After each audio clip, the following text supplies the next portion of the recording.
제7장 경험적 실천 이성의 분석론 2. 진료적 고찰 1. 들어가며 경험적 실천 이성은 특수한 욕구 충족을 위한 행위를 지도하는 데 사용되는 이성 추리이다. 제6장에서 우리는 원칙들, 준칙들, 규칙들, 그리고 명령들을 통해 발휘된 이러한 지도의 형식적 측면들을 검토했다. 이 장에서 우리는 그러한 품행의 추진력을, 즉 형상인이 아니라 작용인과 목적인을 다룰 것이다. 이를 위해 먼저 심리학 또는 칸트라면 이렇게 말했을 텐데 인간학에 대한 칸트의 견해와 용어법을 이해할 필요가 있다. 우리는 그가 경험심리학적 맥락에서 욕구능력, 쾌, 불쾌, 관심, 그리고 행복이라는 용어로 의도한 것이 무엇인지 이해해야 한다. 그런데 우리는 이 개념들과 이것들이 사용된 원칙들은 도덕적 개념들과 원칙들로 복무할 만한 자격이 없다는 칸트의 논증을 고찰할 것이다. 2. 욕구. 욕구 능력은 어떤 존재자가 자신의 욕구의 표상들에 의해 자신의 표상들의 대상을 실현하는 원인이 되게 하는 능력이다. 이것은 우리가 앞서 구분했던 욕구 능력의 두 요인을 함축한다. 하나는 인지적 요인 또는 표상이고 다른 하나는 역학적 또는 의욕적 요인이다. 뒤의 것은 때때로 본래 의미에서의 욕구라 불린다. 그것이 습관화된 성향의 성격을 띌 때 칸트는 이를 경향성이라 부르며 종종 충동이나 동기라는 명칭도 사용한다. 관심은 이성으로 하여금 의지를 규정하도록 이끄는 것이다. 그러나 실천 이성과 의지는 동일시되기 때문에 관심은 이성을 통해 표상됨으로써 의지의 동기가 되는 것을 가리킨다고 하는 편이 더 적절하다. 의존적인 의지, 즉 완전히 이성적이지는 않은 의지의 경우 관심은 항상 준칙으로 표현된다. 관심이 그렇게 표현되지 않으면, 따라서 지적인 검토를 받지 않으면 우리에겐 의지가 아니라 그저 맹목적 충동이 있을 뿐이다. 의지는 다음과 같은 점에서 한갓 욕구와 구별된다. 욕구할 때는 행동의 목표가 되는 대상의 그림이 떠올려지는 반면 의욕할 때는 욕구하는 대상과 행위를 객관적으로 연관시키는 법칙 또는 원칙에 대한 의식이 우리를 지도한다. 따라서 욕구는 동물들에게도 있지만 의지는 오직 이성적 존재자만이 가질 수 있다. 표상의 대상은 관심 또는 경향성의 대상이라고 불린다. 대상은 행위의 목적이다. 왜냐하면 목적은 그것이 대상의 실제성의 원인인 한에서 대상의 개념이라고 정의되기 때문이다. 표상은 대상의 작용인의 일종이다. 표상은 한 사람의 행위를 규정하는 요인들의 하나로 기능하고 이에 따라 생겨난 행위가 대상을 산출하기 때문이다. 대상은 목적이다. 한 대상의 실현이 일련의 원인들 때문이고 그 대상을 실제로 산출하도록 그의 행위를 규정하는 표상 또는 개념이 이 원인들의 일부를 이루는 한에서 그렇다. 대상이라는 낱말은 서로 다른 두 가지 뜻을 지닌다. 그것은 사태들의 실제 상태, 즉 물리적인 것 또는 행위를 통해 일으켜질 수 있는 심리적 작용 결과를 의미할 수 있다. 이런 의미의 대상을 산출하기 위해서는 대상의 원인들에 대한 경험적 인식과 이 인식을 적용할 기술이 요구된다. 경험적 실천 이성의 분석에서 대상이란 낱말은 오직 이런 의미에서만 사용될 수 있다.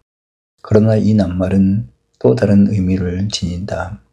그것은 의지의 내적 정립을, 즉 대상을 산출하는 의지의 원인성과는 무관한 결단활동 자체를 가리킬 수도 있다. 순수 실천 이성의 분석론에서 대상은 바로 이것을 의미한다. 3. 쾌. 칸트의 욕구 이론은 쾌락주의이다. 어떤 것을 의욕한다는 것과 그것이 현존해서 만족을 얻는다는 것, 즉 그것에 관심을 갖는다는 것은 동일하다. 욕구 능력은 늘 욕구 대상을 향하고 있으며 그 대상의 현존으로부터의 쾌를 기대한다. 하지만 칸트의 욕구 이론이 쾌락주의적이더라도 쾌락주의가 칸트의 욕구 이론이라고 말할 순 없다. 그의 욕구 이론은 쾌락주의적이지만 쾌의 이론에서 의욕적 요소가 전부는 아니다.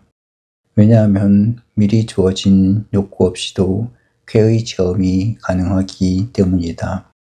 쾌는 대상의 순전한 관조나 상상 속 표상의 체험으로도 생겨날 수 있다. 그러한 쾌는 관조적 쾌라 불리며 무관심한 쾌로 특징 지어지는 아름다움의 향유에서 가장 잘 드러난다. 이에 반해 행위의 목표이자 보상인 쾌는 실천적 쾌라 불린다. 실천적 쾌는 경향성에 대한 관심이다. 우리는 두 종류의 쾌를 인격의 주관적 상태와 관련해 정의할 수도 있겠다. 쾌는 주관이 이것을 체험한 상태를 유지하게 하는 표상의 인과성에 대한 의식이다. 이는 무관심한 심미적 쾌도 마찬가지이다. 이로부터 불쾌는 우리가 우리의 주관적 상태의 변화를 시도하거나 바라도록 만드는 표상의 작용 결과에 대한 의식임이 귀결된다. 능력들이 조화를 이루거나 기능이 촉진될 때 쾌가 생겨난다. 칸트는 이를 대상 또는 행위와 인격의 주관적 조건의 합치 또는 우리의 지각 및 상상력이 하는 일과의 합치 표상이라고 부른다. 어쩌면 쾌가 그러한 합치에 의해 생겨난 감정이라고 말하는 게 더 분명하겠다. 불쾌는 그러한 합치를 일으키는 활동을 촉구하고 이리하여 욕구와 연결된다. 쾌와 불쾌를 체감하는 능력은 감정이다. 감정은 감성의 일반적 변형태의 일종이고 감성의 다른 종류는 본래 의미에서의 감관이다. 만일 우리 감관의 경험 내용이 인식 대상과 연관될 수 있는 종류의 것이고 따라서 주관의 심리 구조에 의존함에도 불구하고 대상의 인식을 구성하는 성분이 될 수 있다면 그 내용은 지각이라 불린다. 지각의 수용성이 바로 엄밀한 의미에서의 감관이다. 이를테면 녹색은 지각된 것이며 주관적이다. 색은 그것을 지각하는 사람에게 의존하기 때문이다. 하지만 그럼에도 녹색은 대상과 연관되고 이래야 우리는 어떤 대상이 녹색이라고 옳게 말할 수 있다.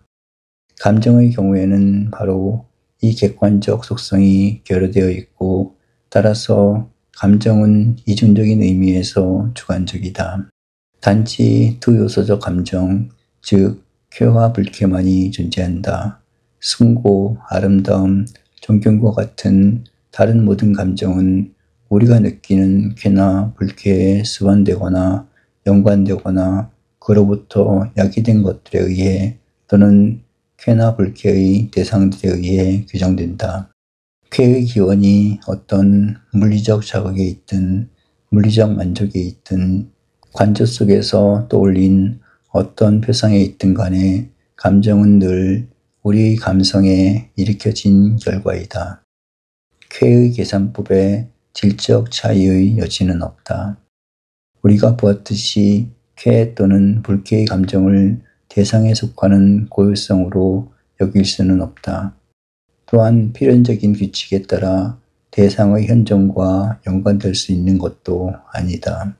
왜냐하면 쾌나 불쾌의 감정이 대상의 현존에서 생겨날 것인가 그렇지 않을 것인가는 실제 경험 속에서만 배울 수 있기 때문이다. 따라서 욕구의 충족을, 즉 대상의 현존에서 오는 쾌를 추구하는 우리의 모든 행위는 경험에 기초한다. 그래서 또한 쾌와 연결되는 특정 사태의 현존에 관한 모든 인식은 후험적이다. 이로부터 귀결되는 바 어떠한 법칙도, 즉 모든 이성적 존재자에 대해 타당한 어떠한 필연적 원칙도 실천적 쾌의 실현을 위한 된칙에 기초할 수 없다. 4. 하위 욕구 능력. 하위 욕구 능력과 상위 욕구 능력의 구별은 스콜라 철학의 감각적 욕구와 이성적 욕구의 구별에서, 달리 말하면 정령과 의지의 고전적 구별에서 유래한다. 3절의 주에 1은 1차적으로 다른 경우에는 명민한 인사들, 즉 볼프주의자들에 맞서는 대목이다. 그들은 욕구 능력을 구별하기는 했지만 감성적 능력과 이성적 능력 일반을 분명히 구별하지 못했다. 볼프의 학설에서 욕구는 완전성의 인식이라는 조건 아래 있다. 이 인식이 애매하거나 모호하면 하위 지각 능력에 대응해 욕구는 우리를 나쁘거나 잘못된 부명으로 이끌 수 있다. 이 인식이 명석판명하다면 상위 인식 능력으로부터 유래해 의지는 실체적 완전성을 선택하도록 옳게 지도될 것이다. 그러므로 합리론 철학의 다른 분야에서와 마찬가지로 도덕에서 이성 또는 지성의 임무는 우리의 표상들의 명석판명함을 가져다 주는 것이다. 합리론에서 감성적 개념과 이성적 개념의 차이는 단지 명석함의 정도 차이일 뿐 종적 차이가 아니기 때문이다. 따라서 칸트는 볼프주의자들이 욕구 능력을 둘로 구분하지 않았다고 확신한다. 그들 논리의 일관성을 위해서는 단 하나의 능력만이 요구된다. 이 두 가지 욕구 능력을 적확하게 구별할 수 있었던 이는 칸트뿐이다. 볼프주의자들은 칸트의 지적을 시인할 수밖에 없을 것이다. 만일 의지의 규정이 어떤 사람이 어떤 원인으로부터 기대하고 있는 쾌적함이나 쾌적하지 못함의 감정에 의존한다면 그가 어떤 종류의 표상에 의해 촉발되든 간에 그에게는 모두 마찬가지다. 그가 선택을 결단하는 데에서는 오로지 쾌적함이 얼마나 강하고 얼마나 길며 얼마나 쉽게 얻어지고 얼마나 자주 반복되는가만이 문제된다. 그러나 칸트가 교수 취임 논문 이래 고수한 주된 인신론적 존재는 감성과 지성 사이에 종적 차이가 있다는 것이다. 여기서 이에 대응하는 윤리학적 명제는 감성적 욕구가 아무리 고상하고 그 준칙이 아무리 명석판명하다 해도 감성적 욕구 및 그 준칙은 쾌의 욕구에 의해 규정되지 않는 상위 욕구 능력 및 그 원칙과 종적인 차이가 있다는 것이다. 사실상 이 구별은 거의 인신론 저작보다 윤리학 저작에서 한층 더 뚜렷해진다. 왜냐하면 인식은 언제나 감성과 지성의 협업에 의해 산출되는 반면 도덕성은 오로지 이성 능력에 의한 품행의 규정에 근거하기 때문이다. 경험적 실천 이성은 늘 하위 욕구 능력의 만족에 관계한다. 만일 순수 실천 이성이 있다면 그것은 그저 우리의 경험적이고 동물적인 본성을 에피쿠로스식으로 고상하게 다듬은 형태가 아니라 상위 욕구 능력이어야만 한다. 그리고 당연한 말이지만 이 상위 욕구 능력은 하위 욕구 능력과 전적으로 다른 구조와 기능을 가져야 한다. 5. 하위 욕구 능력의 준칙들. 다음 임무는 하위 욕구 능력을 법칙들이 아니라 한갓 준칙들만을 낳을 수 있다는 칸트의 논증을 살펴보는 것이다. 만일 그가 이를 입증할 수 있다면, 그리고 도덕 법칙이 그 낱말의 엄밀한 의미에서 법칙임을 증명할 수 있다면, 이로써 윤리학 체계가 인간의 하위 욕구 능력의 본성에 내재한 경험적 토대에 기초할 수 없음을 밝혀내게 될 것이다. 정리 1은 다음과 같다. 욕구 능력의 객체를 의지의 규정 근거로 전제하는 모든 실천적 원리는 모두 경험적이며 어떠한 실천 법칙도 제공할 수 없다. 이로부터 따라 나오는 바 하위 욕구 능력의 만족을 위한 행위를 우리에게 강제하거나 요구하는 모든 명령은 조건적 명령이다. 이 정리의 증명 과정을 탐구하기 전에 잠시 진료란 용어를 검토해보자. 여기서 진료는 하위 욕구 능력의 객체와 동일시되는 것처럼 보이지만 두 낱말의 내포는 서로 다르고 이 구별은 무척 중요하다. 또한 진료는 형식과 대비된다. 여기서 칸트가 의도하는 바는 그 형식이 아니라 내용 때문에, 즉 욕구 대상과의 관련 때문에 의식 능력의 인지적 성분으로 기능하는 모든 실천적 원리는 경험적이라는 것이다. 이 정리의 통상적인 오해에 빠지지 않는 것, 그러니까 칸트가 욕구의 현존, 곧 진료의 현존을 준칙이 법칙이 될 수 있는 자격의 상실로 여긴다고 추정하지 않는 것이 무엇보다 중요하다. 그는 분명히 말하기를 어쨌든 행위가 있으려면 욕구 대상이 있어야만 한다. 그 정리는 오로지 품행의 기존 요인으로 복무하는 욕구의 대상과의 관련 때문에, 즉 그 내용 때문에 품행을 지도하도록 선택된 준칙들의 작용만을 박탈한다. 모든 준칙이 진료를 갖지만 오직 저런 준칙들만이 진료적 준칙들이다. 형식 없는 내용은 맹목적 충동이며 욕구 대상 없는 형식은 실천적으로 무능하다. 대응하는 순수 이성 비판의 명제가 인식론에서 타당하듯이 이는 칸트 윤리학에서도 타당하다. 나는 이제 정리 1의 전반부에 대한 칸트의 증명을 제시하겠다. 대상에 대한 욕구가 이 대상을 실현하려는 의지의 규정을 표현하는 명제의 진술 요건이라면 실천 명제는 경험적이다. 대상에 대한 욕구가 규정 근거이기 때문이다. 대상에 대한 욕구는 대상의 현존으로부터 기대되는 쾌의 욕구이고, 대상이 쾌를 주리라는 인식은 단지 경험적이며 따라서 기껏해야 개연적일 뿐이다.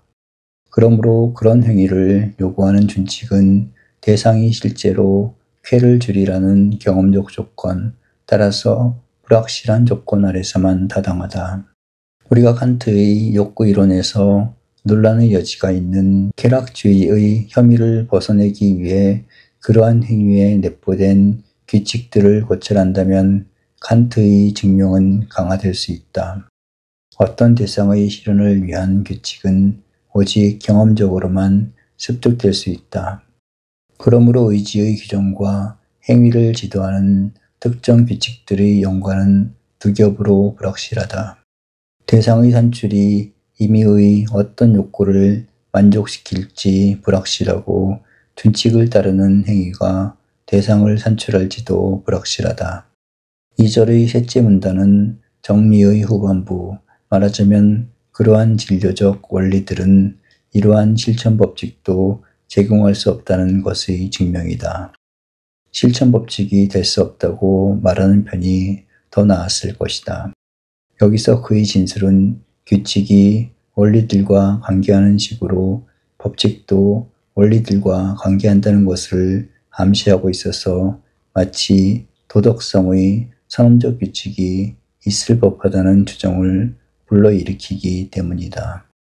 의지의 보편적 규정의 조건이 그 자체로 모든 이성적 존재자의 의지의 조건으로 정당하게 간주될 때 그러한 원칙은 법칙이다. 그러나 대상이 쾌를 제공할 것인가의 여부는 주관의 조건에 달려있고 이 조건은 오직 경험적으로만 인식되며 이성적 존재자에게 보편적 필연적으로 타당한가의 여부는 인식될 수 없다. 실천 법칙으로 주장되려면 원리 아래 놓인 조건이 이성적 존재자 그 자체에게 필연적으로 타당한 것으로 인식되어야 하며 이러한 인식은 어떠한 관찰로도 얻어낼 수 없다. 어떤 이론 명제가 그 내용에 대한 우리의 관심 때문에 실천 명제가 될 때 그것은 결코 법칙이 아니며 기껏해야 한갓 준칙이거나 준칙의 가정과 실천적으로 연관된 규칙일 뿐이다. 정리 1의 증명과 더불어 정리 3에서 시작되는 순수 실천 이성의 분석을 위한 준비는 끝났다. 그러나 정리 2와 8절의 주의 2 또한 경험적 실천 이성의 분석에 해당되므로 이것들을 마저 다루어 보자. 6. 행복. 정리 2는 다음과 같다. 모든 진료적 실천 원리는 그 자체로 모두 동일한 종류의 것이며 자기의 또는 자기 행복이라는 보편적 원리에 속한다. 이 절에서 우리는 쾌락주의의 학설과 관련해서만 이 정리를 다룰 것이며 자기중심주의 윤리학과 관계된 측면은 나중에 다룰 것이다. 행복은 이성적 존재자의 전 현존에 중단 없이 동반하는 삶의 쾌적함의 의식이다. 이 정의로부터 따라 나오는 바 쾌를 욕구하는 자는 행복을 추구하고 그 반대도 마찬가지다. 그러므로 쾌에 대한 욕구에 기초한 모든 실천 명제는 행위와 선택에 있어 행복 추구를 최고의 동인으로 삼는 원칙 아래에 속한다. 하지만 행복 추구는 쾌에 대한 우리의 욕구들의 한갓 집합이 아니다. 쾌와 달리 행복은 감정이 아니라 지성에 속하는 개념이다. 그것은 그 자체로 어떤 충동의 직접적 대상도 아니다. 행복 추구는 특정 쾌의 추구를 위한 준칙들보다 서열상 더 높은 준칙에 의해 지도된다. 따라서 행복 추구는 보편적 원칙의 인도 아래에 있는 반면 특정 쾌의 추구를 위한 준칙이나 규칙은 원칙이라 불리기 어렵다. 그러나 행복은 쾌들의 체계적 전체에 대한 우리의 개념인 반면 쾌의 추구를 위한 준칙들은 준칙들 상호 간의 관계를 조절하는 보편적 원칙의 제약 조건 아래에 있다. 이런 의미에서 그러한 준칙들은 행복이라는 보편적 원칙에 속한다.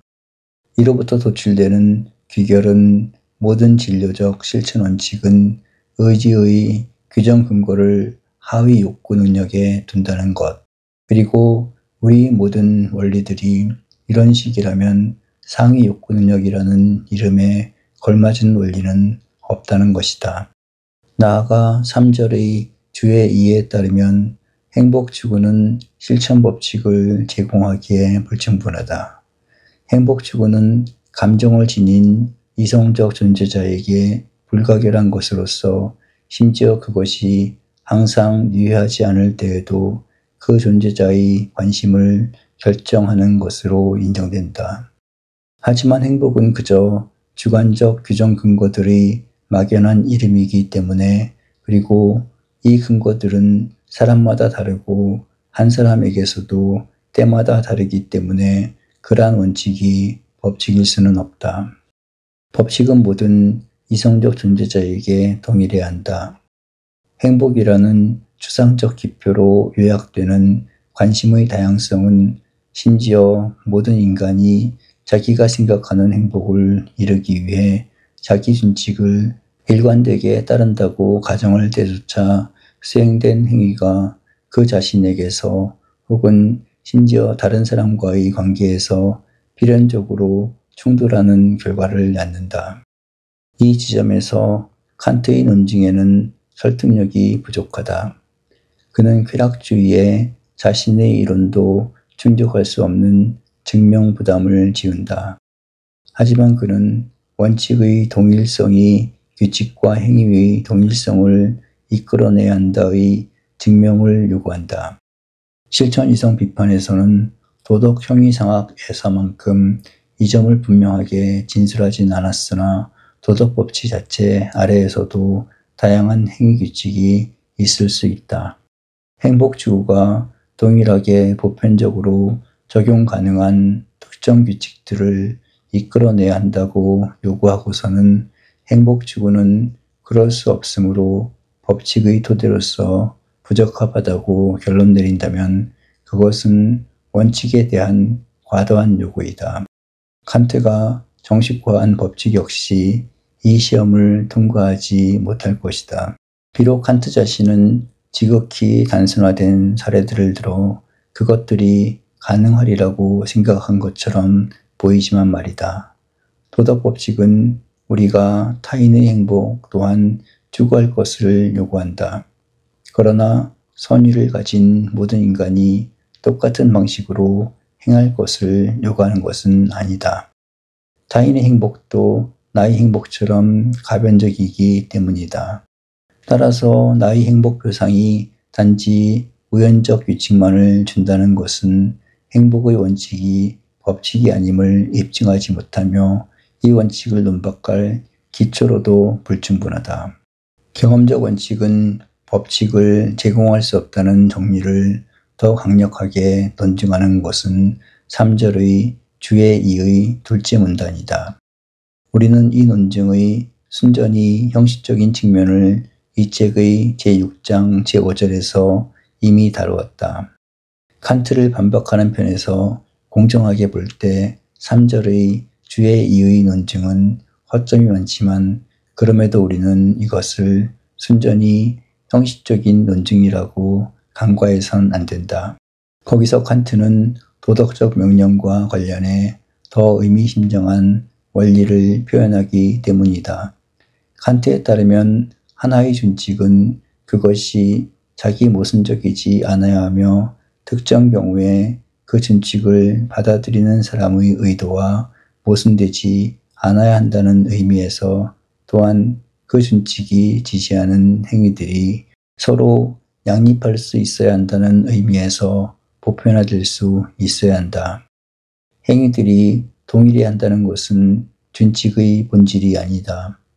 도리어 본질적인 것은 한 사람이 어떤 준칙 아래에서 수행하는 행위가 그것과 동일한 준칙 아래에서 나 또는 다른 사람이 수행하는 다른 행위와 양립 가능해야 한다는 점이다. 만일 행위들이 양립 불가능하다면 그 준칙은 유일한 법칙의 사례일 수 없다. 한 단편에서 칸트는 다른 어느 것보다 이 점을 분명히 한다.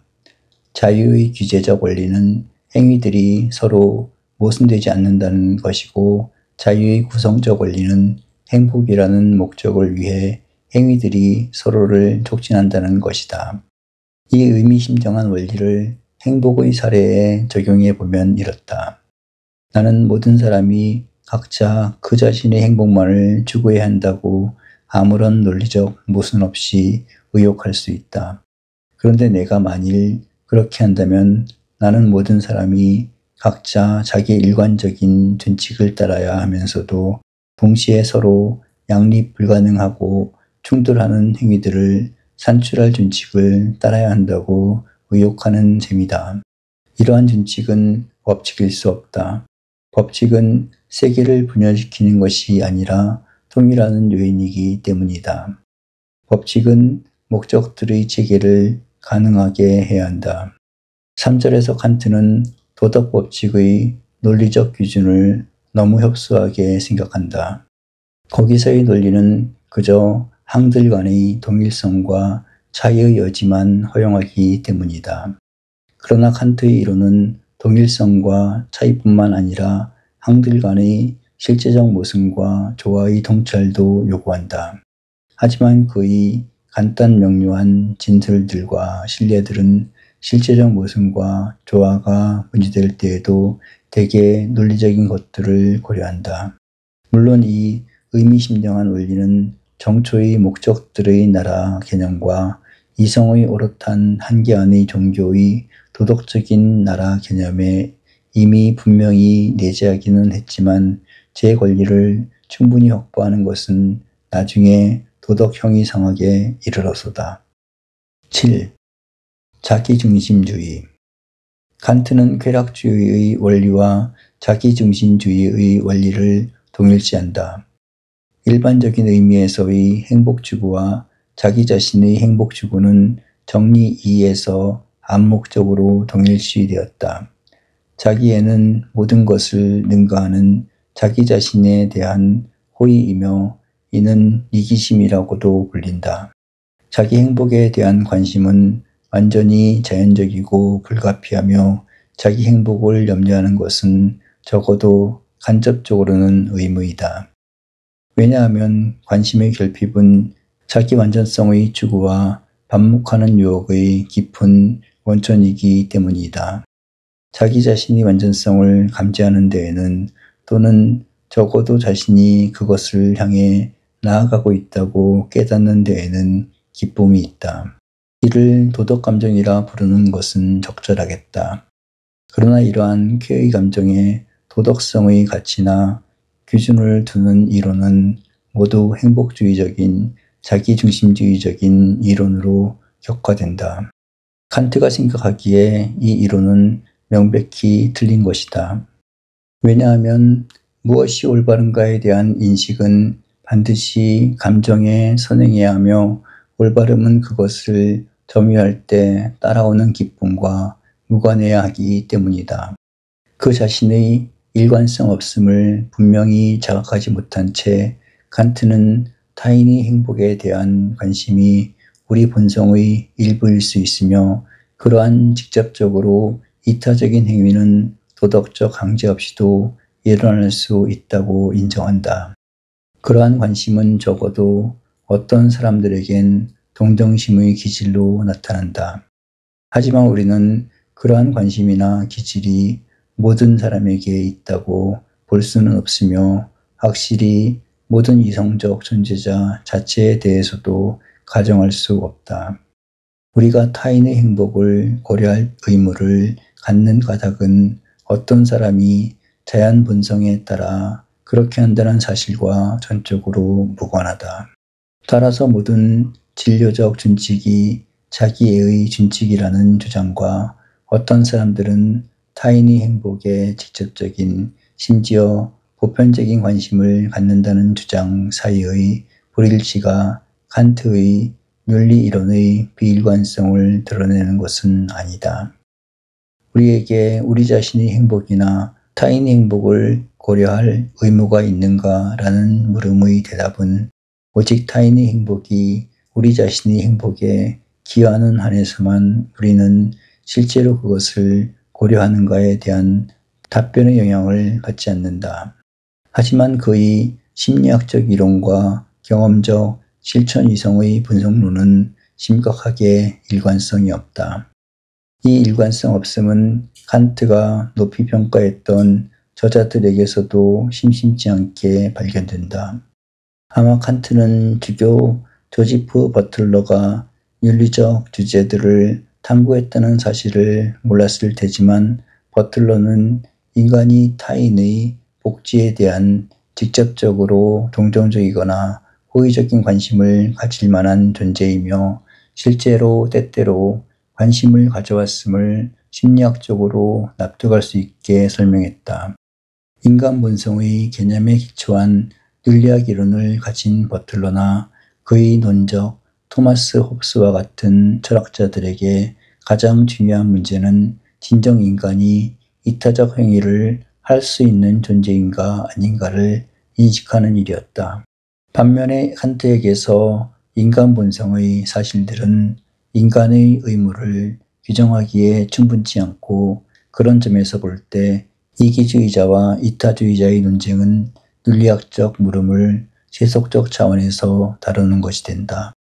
윤리학적 물음은 인간 본성의 물음과 무관하다. 그럼에도 이 중대한 문제 앞에서 칸트가 인간 본성에 대한 자신의 생각을 분명히 밝히지 않은 점은 유감스럽다. 우리는 일부 해석자들처럼 칸트가 오류를 저지른 이유의 중요성을 과장해서는 안 된다.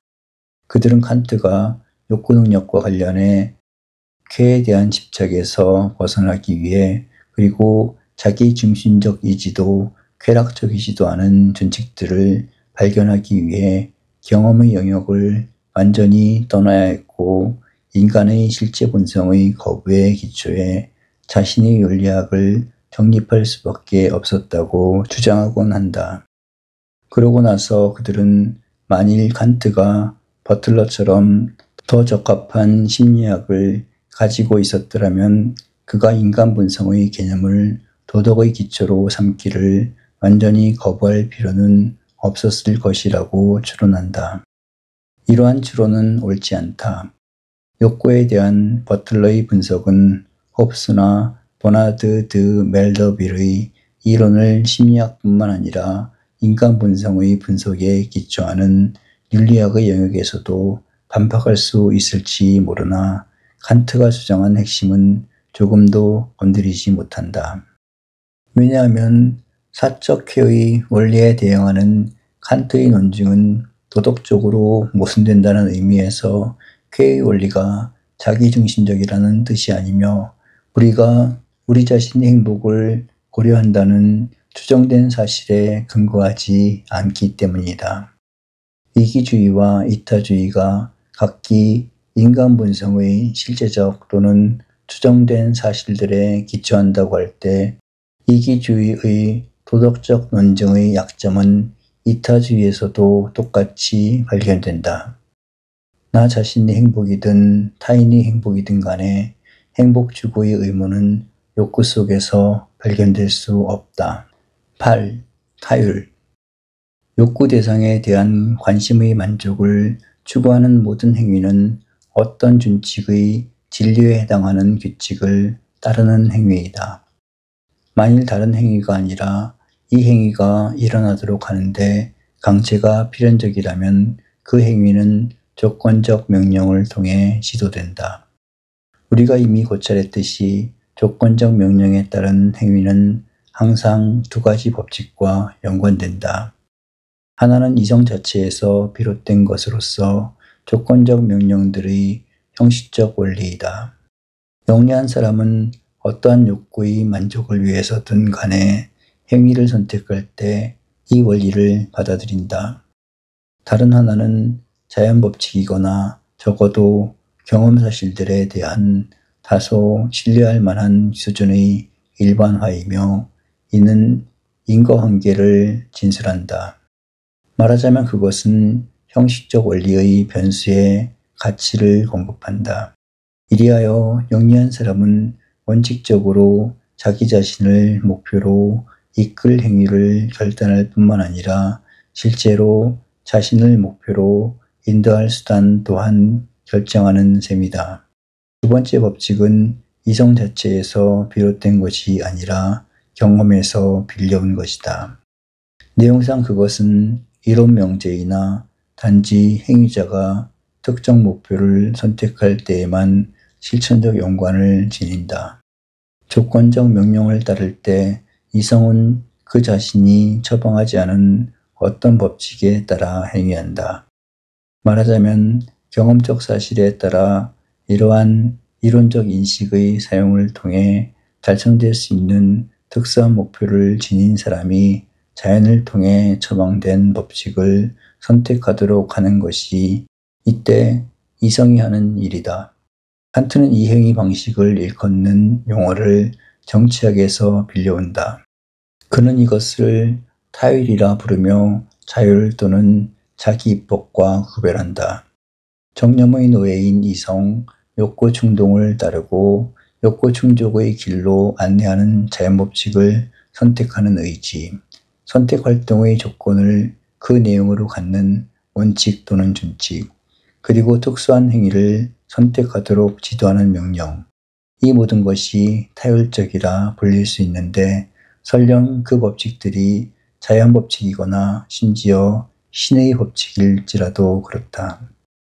칸트는 8절의 주의 이에서 도덕성의 기초로 제안된 모든 진료적 실천 원칙을 철저히 분류해 각각을 간략히 비판하고 논박한다. 이러한 비판과 논박을 통해 칸트는 순수하게 형식적인 법칙의 필연성이 확보되어야 한다고 주장한다. 오직 그 법칙 아래에서 그리고 그 법칙을 통해서만 의지는 자율적일 수 있다. 칸트는 실천 이성 비판의 분류가 가장 만족스러웠기 때문에 결국 그것을 선택했겠지만 그 밖에 적어도 4가지 다른 분리법이 있었다. 정초의 분류는 다음과 같다. 1. 행복의 원리에서 나온 경험적 원리들. 1. 자연감정. 2. 도덕감정. 2. 완전성의 원리에서 나온 이성적 원리들. 1. 존재론적 개념. 행위의 가능한 결과로서의 완전성. 2. 신학적 개념. 이를테면 신의 의지처럼 독립적인 완전성. 하지만 이 분류는 정리 2에서 칸트가 이성적 원리들을 포함해 모든 진료적 원칙은 행복 또는 자기애의 보편 원리에 속함을 확립한 뒤에는 더 이상 이용될 수 없었을 것이다.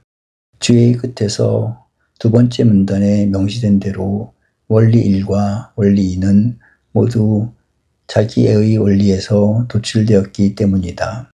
이 분류를 개선하기 위해 칸트는 단편들과 윤리학 강의로 되돌아가 거기서 사용된 내면적, 외면적 구별을 취하며 이렇게 해서 외면적, 주관적 원리들이라는 새로운 유개념을 만들고 내면적, 주관적 원리들과 동등하게 배치한다. 그 결과 실천이성 비판의 분류는 아래와 같다. 1. 주관적, A. 외면적, 1. 교육, 몽테뉴, 2. 사회체제, 맨더빌, B. 내면적, 3. 자연감정, 에피쿠로스, 4. 도덕감정, 허치슨, 2. 객관적, A. 내면적, 5. 완전성, 볼프, 스토아파, B. 외면적, 6. 신의 의지, 크로지우스, 다른 신학적 도덕론자. 이 분류표에 대한 주요한 비판은 특정 사상가에 할당된 사상들이 적어도 일부는 자의적이라는 것이다. 앞서 칸트는 철학에 따라붙는 꼬리표의 부당함을 도로했으나 여기서는 그 자신이 자기의 논족들에게 꼬리표를 붙인다. 다른 분류들에서는 동일한 사상가가 다른 자리에 지정된다는 점에서도 칸트의 분류는 분명 임의적이다.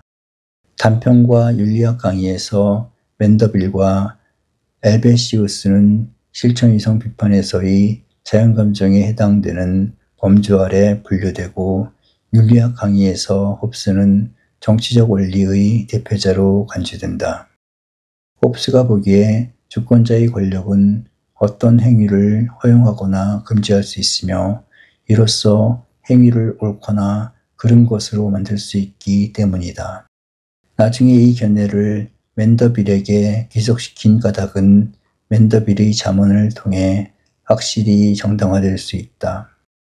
도덕적 탁월함은 아첨과 자존심의 결합에 의해 잉태된 정치적 자손이다. 윤리학 강의에서 미셸 드 몽테뉴는 살에 의존하는 자로 그리고 도덕성의 문제에서 인간은 그 자신의 환경에 따라 다르며 한 지방의 도덕성이 다른 지방의 도덕성과 같지 않음을 지적하는 자로 묘사된다. 몽테뉴가 생각했던 것처럼 교육이 기만적일 수 있고 가변적이라면 관습과 교육 사이의 거리는 그렇게 멀지 않다. 칸트는 에피쿠로스의 학설이 일관성의 측면에서는 도덕감 정론보다 더 낫다고 추켜 세우지만 그의 에피쿠로스 비판은 이미 윤리학의 쾌락주의적 토대에 대한 일반적 논박에 포함되었다. 교수 취임 논문 제9절에서 칸트는 에피쿠로스와 셰프스벨이 모두를 도덕의 기준을 쾌나 불쾌의 감정으로 환원하는 자로 위치시켰다.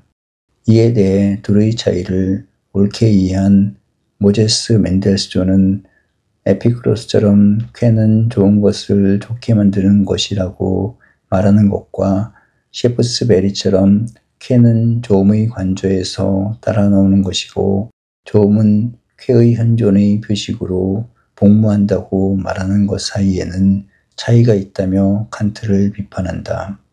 이를 받아들여 칸트는 둘의 구별하에 도덕감정론을 비판한다.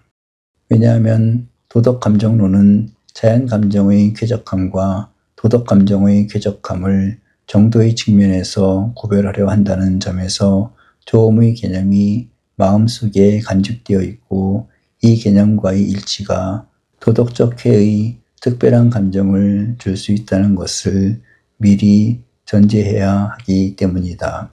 감정 자체는 어떠한 인지적 가치도 없다. 우리는 법칙 그 자체에 대해 아무런 감정도 갖지 않는다. 왜냐하면 법칙에 대한 의식은 이성의 산물인 바 이것 없이 법칙의 일치는 어떠한 쾌도 일으키지 못할 것이기 때문이다. 그러나 이 논증에는 오류가 있다. 칸트는 도덕감정의 쾌가 다른 모든 쾌와 같다는 전제 아래 도덕감 이론이 모든 것을 자기 자신의 행복지구에 내맡긴다고 잘못 추론했다. 여기서 오류는 서로 다른 두 가지 쾌를 뒤섞은 데에 있다.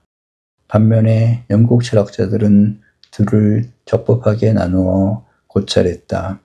하나는 그것을 옳게 만드는 것이 무엇이든 간에 우리가 옳은 어떤 일을 행하거나 관조하는 데서 경험하는 무관심한 쾌이고 다른 하나는 그것이 옳든 그르든 간에 우리가 어떤 행위를 행하거나 관조할 때 우리에게 생겨나는 쾌에 대한 관심이다.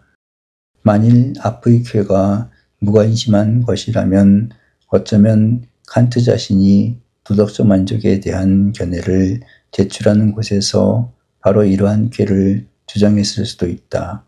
그러한 쾌의 현존은 도덕 감정에서 도출된 쾌가 행위 그 자체의 목표라는 견해를 고수하지 않고서도 아름다움의 쾌의 표지에 견줄 만한 윤리적 가치의 표지로 삼을 수 있을 것이다. 만일 이 감정이 행위에 선행하는 개념을 전제하지 않고서는 적합한 행위를 지각하는 데서 직접 일어난다면 그러면 다음 문장은 선결 문제 요구의 오류를 포함하게 된다. 우리가 만족과 가책을 느끼려면 즉 의무에 부합했다는 의식에 있는 만족과 도덕법칙 위반을 스스로 꾸짖을 수 있을 때의 가책을 느끼려면 이 느낌이 앞서 우리가 의무라고 부르는 것의 중요성과 도덕법칙의 권위를 높이 평가해야만 하고 도덕법칙을 따를 때 인격의 눈에 비친 직접적 가치를 높이 평가해야만 한다. 허지슨과 프라이스는 덕이 쾌를 주관하기 때문에 우리는 도덕적 행위를 추구한다는 가정에 대해 칸트가 제기한 반박을 정확히 예상했다. 하지만 칸트는 이렇게 반박했음에도 불구하고 논지가 선명하고 일관적인 쾌락주의보다 도덕감정론을 선호했다. 왜냐하면 도덕감정은 덕에 대한 만족과 높은 평가를 덕에 직접 돌려 경의를 표하는 바 말하자면 우리가 덕을 좇는 것이 덕의 아름다움 때문이 아니라 단지 우리의 이익 때문이라고 노골적으로 말하지는 않기 때문이다. 완전성이라는 전질환적 개념은 공허하고 무규정적인 것으로 거부된다. 특히 도덕적 완전성에 대해서는 완전성은 도덕적 수로들의 원천이고 그것은 도덕적 수로들이 부과됨으로써 도덕적 완전성이 된다고 주장되는데 이는 순환 논증이다. 실존이성 비판에서 칸트는 선언론적이고 형이상학적인 완전성과 모든 종류의 목적에 대한 어떤 사물의 적합성 혹은 충분성인 실천적 완전성을 구별한다. 하지만 이 개념은 윤리적으로 중립적이라는 점에서 재능과 숙련의 최고 형식을 규정하는 데 그친다. 따라서 볼포의 완전성 개념은 그의 보편적 실천 철학에서와 동일한 결함을 지닌다. 말하자면 그것은 너무 막연해서 이로부터 윤리적으로 구체적인 어떤 것도 도출될 수 없다. 목적들은 주어져 있어야만 하며 만일 여기서 윤리적 완전성이 의문시된다면 한갓 완전성 또는 한갓 보편적인 의지가 아니라 다른 어떤 행위에 의해 규정된 윤리적 목적들이 전제되어야 한다. 그러나 칸트는 다른 어떤 타율적 원리보다 완전성의 개념을 더 높이 평가했다. 그것은 도덕성을 경험적 개념들과 뒤섞지 않고 보존하기 때문이다. 마지막으로 신의 의지로 대표되는 외면적 완전성이 윤리적 원리들의 원천으로 상정되는 경우가 있다. 내면적 완전성에 대해서와 동일한 반박이 이것에도 적용되지만 이 오류의 결과들은 더욱 유해하기 때문에 더 강력히 반박된다. 크리스티안 아우구스트 크로지우스는 윤리적 스러드를 신적 완전성의 개념 속으로 은밀히 도입하는데 이로써 신학적 완전성은 더는 도덕적 원리를 기초놓는 것이 아니라 도리어 그것을 전제하게 된다.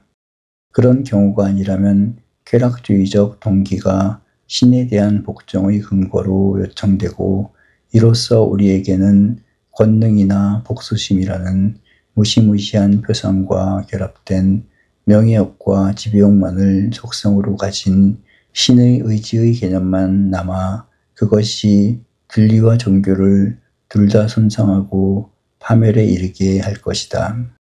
그러나 도덕의 원천의 순수성이 확보되자마자 모든 타율적인 원리, 곧 도덕적 의지 능력의 도대에서 추방된 원리들은 사물들의 도덕적 도식 속으로 다시 불러들여진다. 외면적이고 주관적인 근거들은 의무의 근간들로서가 아니라 예법의 의무와 권위에 대한 복종으로 귀환한다. 우리는 도덕감정, 즉 의무의 수행에서 오는 충족감 또는 만족감을 개발할 의무가 있다. 적어도 우리는 가능한 한 현세와 내세에서 자기 행복을 성취해야 할 간접적 의무를 지닌다. 신의 의지는 신성한 의지의 상징으로서 우리가 추구해야 할 이상이며 우리 자신의 도덕적 완전성은 하나의 목적인 동시에 의무이다.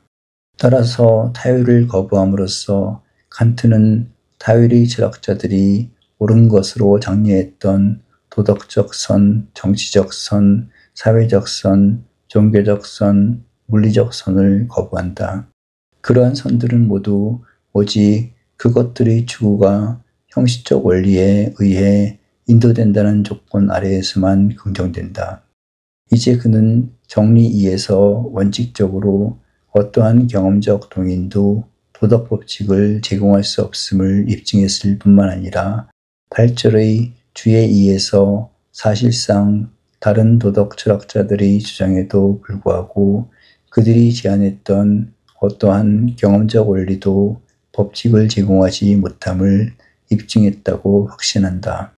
이로써 그는 순수 이성의 형식적 실천 원리만이 정언명령, 즉 행위를 의무로 만드는 실천 법칙을 제공할 수 있다고 결론짓는다. 이제의 원리가 적극적으로 도출되고 변호되는 과정으로 건너가자.